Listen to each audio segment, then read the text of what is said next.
Alors, parmi les nouveautés de Photoshop CC 2019, de cette mise à jour, il y a un nouveau fonctionnement du Content Aware, dans ce qu'on appelle en français le contenu pris en compte. C'est cet algorithme qui est apparu avec Photoshop CC 2015, si mes souvenirs sont bons, donc ça fait quelques années, et qui permet en fait d'inventer de la matière là où il y en a plus, ou là où il y en a plus, pardon, à partir par exemple d'un détourage ou d'un recadrage. Bref, quand on va avoir une photo un peu plus grande. Donc là, juste un petit point.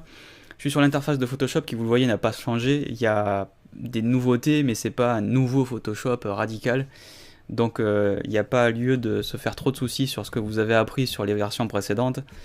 C'est une mise à jour en continu, comme on l'avait eu probablement aussi un peu avec CC 2018, qui était une bonne QV. Cette année, c'est peut-être, à mon sens, un tout petit peu plus timide. J'ai rien trouvé de complètement dingue, mais juste pour info, voilà l'interface telle que vous la démarrez la première fois. Et même en l'occurrence, je vais fermer voilà l'image qui était d'ailleurs l'image de démarrage. Je voulais vous la montrer aussi. Donc voilà à quoi ça ressemble.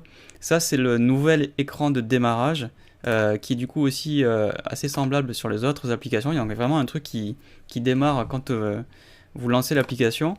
Le plus peut-être intéressant ici, c'est de voir qu'il y a des contrôles qui sont faits en fonction des applications. Par exemple, dans Illustrator, vous voyez qu'il me propose certains modèles.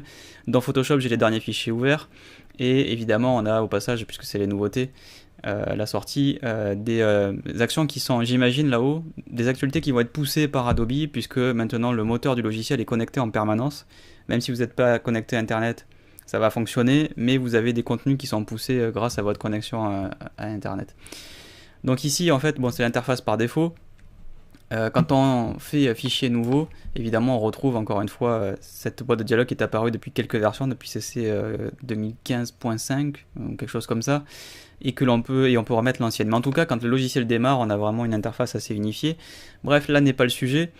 Quand on veut créer de la matière à partir quand on recadre une photo, par exemple, alors encore une fois, comme dans toutes mes démos, je ne vais pas faire de démonstration ultra spectaculaire et ultra marketing où la photo a été choisie vraiment ultra super spécifiquement pour que ça marche et que ça marche extrêmement bien et que ça marche presque trop bien puisqu'ensuite quand on passe dans le monde réel entre guillemets ça va moins bien.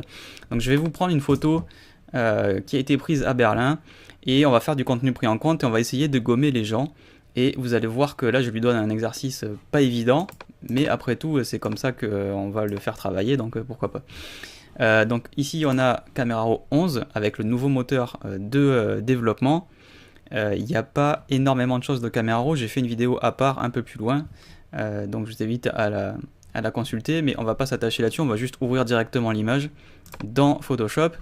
Et ce que je vais faire, alors maintenant que je vous ai dit que ça c'était l'interface par défaut, je vais faire ce que je fais à chaque fois, c'est-à-dire je vais fermer l'onglet formation et l'onglet bibliothèque que je n'utilise pas puisque je ne stocke pas mes fichiers sur le Creative Cloud.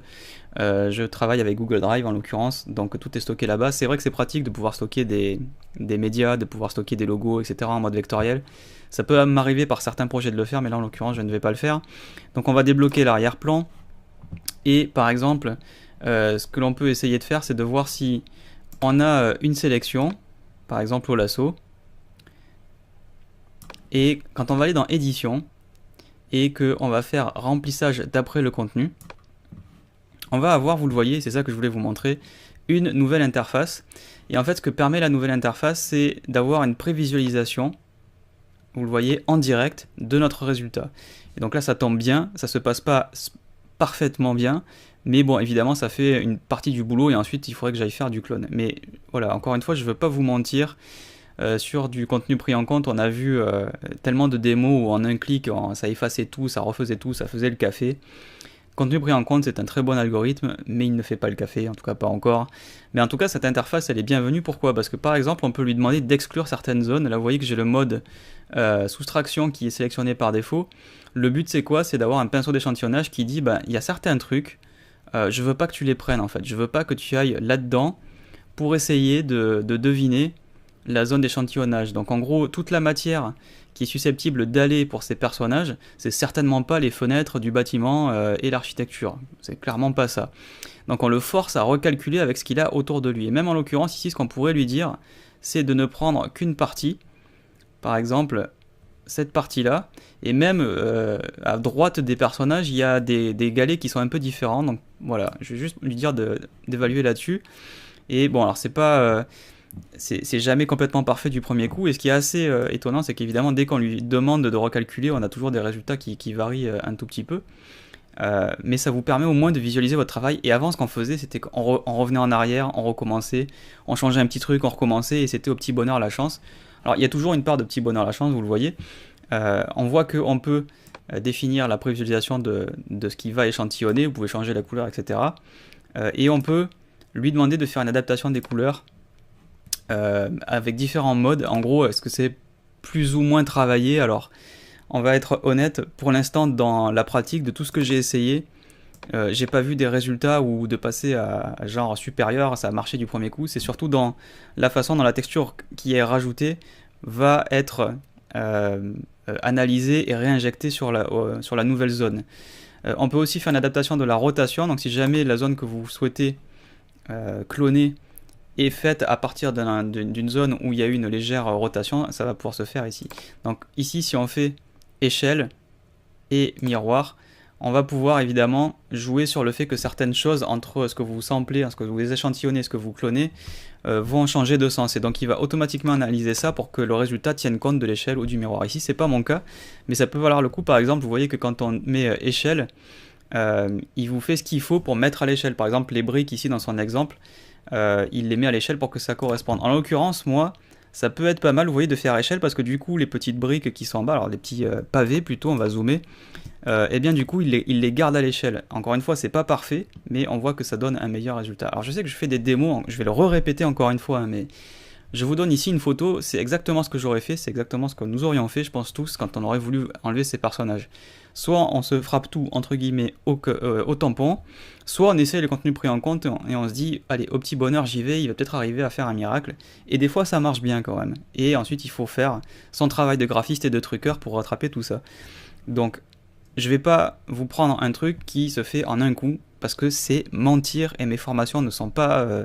En gros, je travaille pas pour Adobe, je suis pas sponsorisé, donc je suis pas là pour montrer des trucs où ça marche nickel chrome et de manière un peu anormale. Donc évidemment sur l'Adobe Max c'est super intéressant à regarder ce qu'ils font parce qu'évidemment ils choisissent leurs exemples et donc bien entendu qu'ils vont pas prendre un truc où ça fait un gros splotch comme moi ici en plein milieu. C'est sûr que c'est moins vendeur, mais bon, c'est un peu plus proche de la réalité. Donc là ce qu'on va faire c'est qu'on va prendre ces deux personnages et on va voir comment ils s'en sortent ici. On va recliquer sur édition remplir d'après le contenu et on va retrouver cette interface. Alors ici on voit qu'il échantillonne toute la photo, néanmoins il a l'intelligence de ne pas aller prendre un truc qui est à l'autre bout du monde, à l'autre bout de l'interface. Le résultat est pas parfait, il est allé m'incruster de la barrière, donc si je lui dis peut-être éventuellement de ne pas prendre cette zone là, voilà, on voit que il a mis autre chose qui m'arrange pas spécialement, mais au moins c'est pas aussi violent que d'incruster la barrière. Et peut-être ce qu'on pourrait lui dire au final, alors vous voyez qu'on peut utiliser ici le lasso pour modifier la zone de remplissage, donc si jamais j'ai oublié un truc ou si j'ai pris un truc trop grand. Donc on peut prendre par exemple le mode soustraction si je veux pas que certaines choses soient clonées. Par exemple j'ai envie de garder ça et j'ai envie de garder ça. Vous voyez que vous pouvez revenir sur votre sélection. Encore une fois, avant quand on en était là, on était obligé de recommencer en fait. Donc vous voyez que aussi bien que la zone est échantillonnée que ce qui va être réinjecté peut être changé. Et enfin on va finir sur un dernier truc qui est quand même vraiment cool. C'est comme la fonction pour améliorer la sélection ou améliorer le masque, on peut maintenant sortir sur un nouveau calque, sur le calque actuel, à même le calque, ou dupliquer le calque. Donc par exemple on va mettre nouveau calque et on va cliquer sur OK et vous voyez que j'ai ma sélection, enfin mon résultat qui s'est mis à côté. Et donc maintenant ce qu'on peut faire c'est essayer d'aller prendre quelques petits coups de tampon et venir éventuellement essayer de parfaire le résultat qui est pas si mal mais qui évidemment est pas parfait et évidemment on est un peu plus proche de la réalité, on n'est pas sur une démo. Ici ce serait pas évident d'imaginer mais on pourrait probablement cloner peut-être un peu de matière à partir de la porte et essayer de refaire un peu le parvis, enfin en tout cas l'avant du bâtiment. Et encore une fois, à l'échelle de la photo, on aurait grandement facilité le travail, je pourrais quasiment le laisser comme ça, mais voilà, ça c'est du contenu pris en compte qui selon moi est plus proche de la réalité des truqueurs de photos, à savoir ça marche bien, ça fait pas le café et ça demande toujours une petite intervention derrière. Après, il y a des fois où c'est vraiment bluffant, notamment sur les paysages quand vous recadrez des panoramiques et qu'il y a du ciel et de la texture, par exemple, de la végétation ou des textures qui se répètent comme de l'herbe. Ça, c'est typiquement le genre de truc où il est très très bon. Et des fois, en un seul coup, ça fait vraiment tout le travail. Mais en tout cas, voilà, nouveauté de Photoshop CC 2019, cette nouvelle interface pour le contenu pris en compte qui est plutôt bienvenue, qui nous évite de faire des allers-retours et des annulations comme c'était le cas avant.